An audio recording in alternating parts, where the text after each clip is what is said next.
para po sa inyo, mga mahal naming OFW.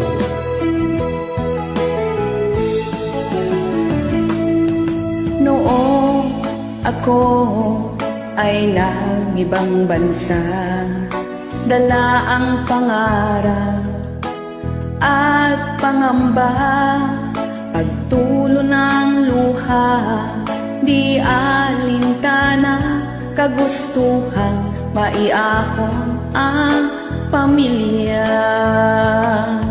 Mahirap man buhay sa ibang bansa, madalas puyat ka lamang si